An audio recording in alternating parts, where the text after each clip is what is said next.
তুমি একটি অদৃশ্য জেলে বাস করছো, আর সবচেয়ে ভয়ঙ্কর সত্য হলো তুমি এটিকে ভালোবাসো।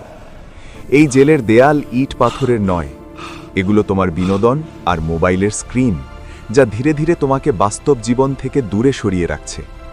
এই জেলের প্রাঙ্গণ হলো তোমার সোশ্যাল মিডিয়া, যেখানে প্রতিদিন তুলনা, হিংসা আর অস্থিরতা তোমাকে ভেতর থেকে ছোট করে দেয়।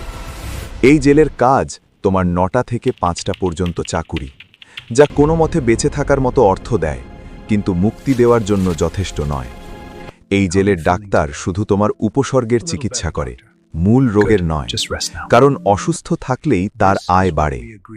এই জেলের মুদ্রা তোমার লোন, পার্থিব আরাম আর ভুয়া স্ট্যাটাসের বিনিময়ে তুমি নিজের স্বাধীনতাকে কিস্তিতে বিক্রি করছো। এই জেলের হ্যান্ডবুক হলো মূলধারা মিডিয়া, যারা আদর্শ চাপিয়ে দেয়, মতামত নিয়ন্ত্রণ করে। তুমি বলো পছন্দ করো না, তবুও প্রতিদিন তাদেরকেই দেখো।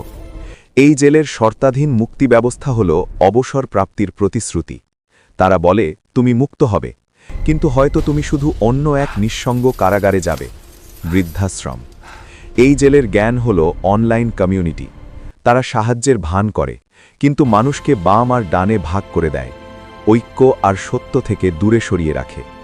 আর সবচেয়ে গুরুত্বপূর্ণ সত্য, এই জেলের প্রহরী কেউ নয়, সে তুমি নিজে।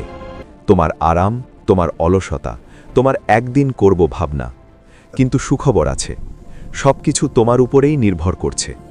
যেদিন তুমি মুক্ত হবার সিদ্ধান্ত নেবে, এই শিকলগুলো থেকে দূরে সরে আসার, সেদিনই তুমি মুক্ত হবে। জেল থেকে পালানো সহজ নয়। কিছুদিন পুরনো অভ্যাস তোমাকে ডাকবে, কিছুদিন তারা তোমার পিছু নেবে, কিন্তু কয়েক সপ্তাহ, কয়েক মাস পর একদিন তুমি শান্ত হয়ে বসবে, তোমার সন্তানের দিকে তাকাবে এবং বলবে, তোমার জীবনের সবচেয়ে বড় অর্জন, আমি মুক্ত হয়েছি, আমরা মুক্ত।